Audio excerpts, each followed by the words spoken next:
Hey everybody, Scoutcrafty here again. TGIF, thank God it's Friday. Hope you're doing well.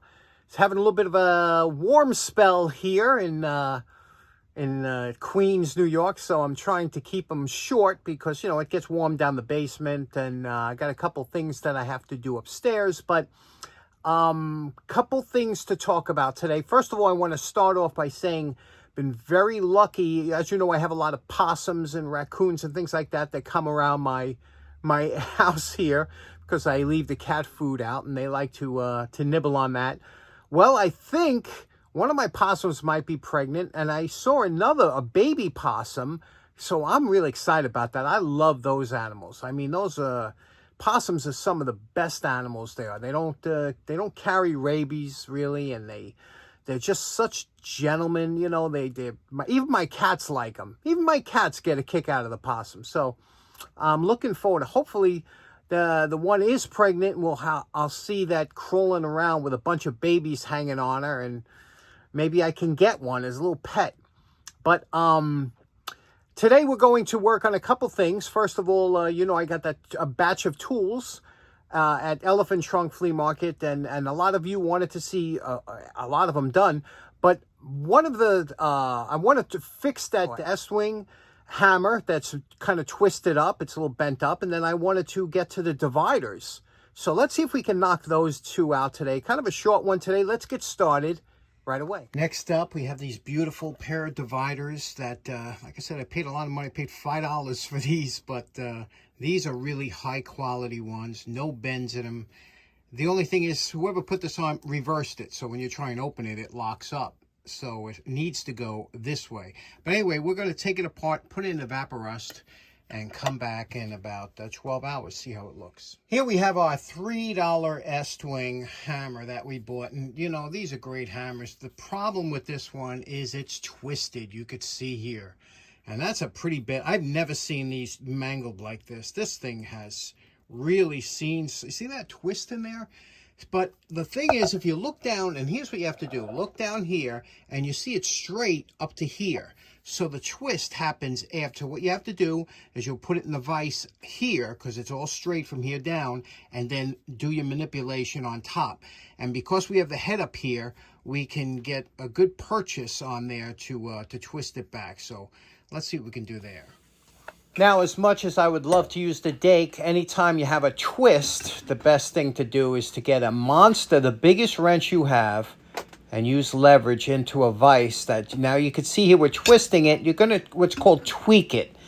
I'm looking down the side, and every time I give it a little bit of a twist, I'm seeing if I have to go more, and then which way it has to bend. Here I'm going from the top, and again, when you're working from the head, it's much easier because the head is big, and you can get a good grip on it. So here you can see we give a pretty good twist. I'm going to check it out, how it looks. It just has to go a little bit more, but we're coming nice. Put it back in the vise. And again, now you're looking from both sides. You have to just determine which side is the better position to twist it back. And here I think we got it. It looks real good from the side. I'll have to pop it out of vise, give it a look. And yeah, that looks really good right from there. Okay, honestly, that was much, much easier than I expected.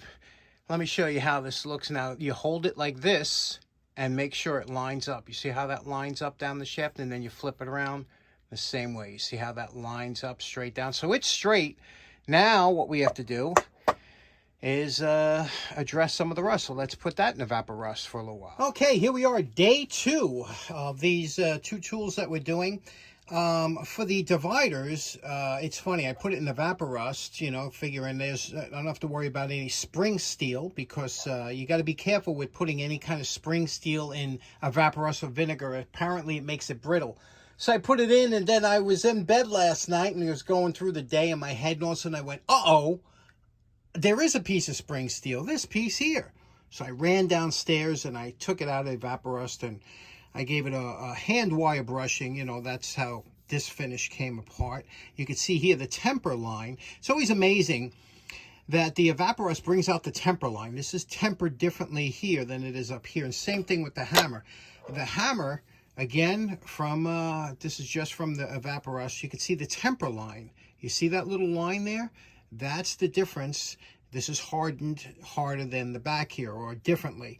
So you can see this is, again, hand wire brushing. Now we're going to just finish it up. And what I like to do for this is I like to use the fiber wheel. That's all you really need on these. And I have to make that nut here, the tighten. So what I did is, this is always a weird thread on a lot of these. And by the way, this is a Sargent. This is a Sargent. Can you see that there? It says Sargent. And I tapped this 832. 832, I tapped it. And this is a stainless steel 832 screw. We're going to make it into a little, make a little knurled cap for that, so it's nice, and then we'll finish this up. So it's coming well. Okay, the easiest way I found to make a knob, a replacement knob over here, is you just take a piece of round stock, knurl it a little bit, make your knob, and then take your drill and tap it for 8/32, which we're going to do here. We're going to glue that in there, you know, make sure that goes all the way in, tighten it, glue it, then cut off a section here, and there's your replacement knob. That's the easiest way I've found. The stainless steel is a very durable, as if you made the whole thing out of brass, the brass would be weak going in and out of those threads. That way you have a strong but durable knob.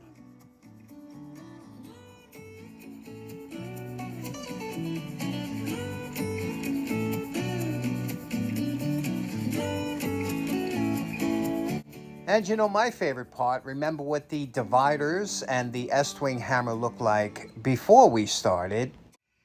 And we're calling this project done. Boy, these came out pretty good, huh? What do you think? And let's take a look at them one at a time. First up, we have this lovely 8-inch. You can see designated by the 8 there. This is a Sargent and Company, you can see. Sargent and Company. Pair of dividers, just beautiful with the brass accents here. Now, this turn screw a lot of times was a thumb screw, and often that I never liked that look on there. So this is a much nicer with that knurled brass screw. It locks in any way you want, and this is your fine adjust. You turn this in or out to give you that, you know, 32nd or 64th of an inch adjustment. You know, something. Once you lock this down, you could just give a quick adjustment here to go in and out for machinists and things like that. But just a beautiful, and they came out real nice, right? Okay, next up, we have this lovely Estwing that I paid $3 for because I thought it would make a great project for the show. It was all bent up and twisted. We straightened it out. Interesting fact about these hammers, you know, they're not the best for hammering nails, okay? Nothing beats a hickory-handled, old-fashioned hammer for hammering nails. However, if you could only own one hammer, this is the one to own, because not only will it do hammer nails, but it will also do deconstruction or demolition. Like I said, it's almost bulletproof. You know, it lasts forever. You could throw it in the back of the vehicle. The handles on these, okay? And you can see what we did here. We just cleaned it up a little bit with hand cleaner and whatnot. The handles on these particular hammers the more worn they look, the better they feel in the hand. It's a strange thing. Yeah, usually when hammers are new, you say it's got these get better with age. So this is a nice feel on here. Cleaned it up. And you can see what we did here with the top. We took out all the nicks and the scrapes. Again, with the bevel of the edge. You see that bevel? You can see the light shining off it, right? Most important, this thing is super buttery smooth in the hand. I didn't do this to be a wall hanger. This is going to be a user, so I didn't go nuts, but isn't that nice? And again, we straightened it out, so now it'll hammer straight. And again, it's a $3 hammer for fun, but you can see how much fun you can have in the shop.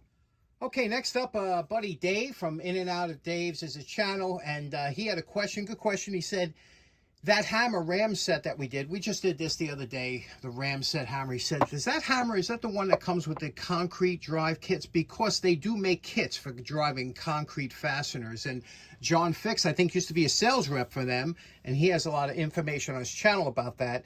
But this is the actual hammer that used to come with their cement drive. Again, it was the same thing. It was a floating style hammer. You can see it's got that kind of floating piston in there. It don't move like you would think it moved. This thing is in there solid, so I don't know how it moves a little bit, but it's almost like a shock absorbing.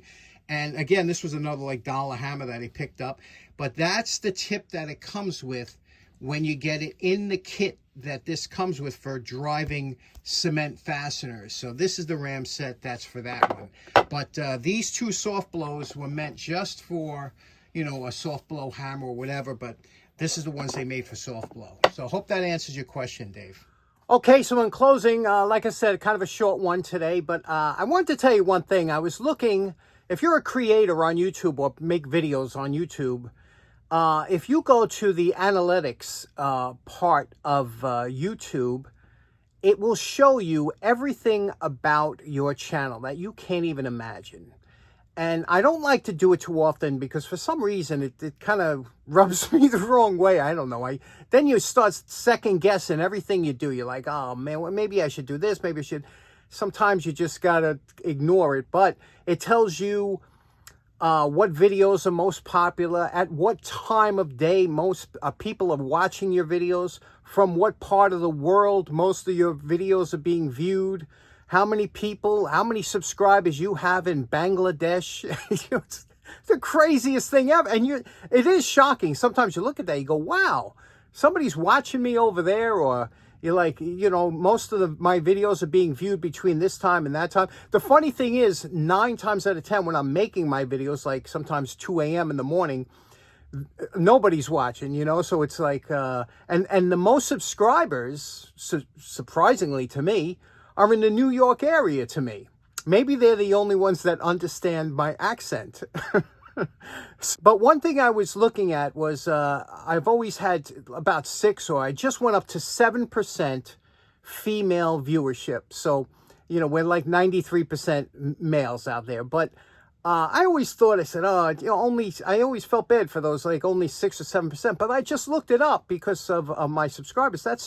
I have 2,310 female subscribers. So I said, wow, that's pretty, you know, when you look at it that way, that's pretty good. And I wanted to do something to try and be a little more inclusive to our female subscribers, just like we are to everybody else. So anyway, I just thought I'd throw that out there. Check out your analytics if you have a YouTube channel. It'll blow your mind on some of the things that they show you. But thanks so much for tuning in. I hope you have a great weekend. We'll see you again on Monday. Take care now. Bye-bye.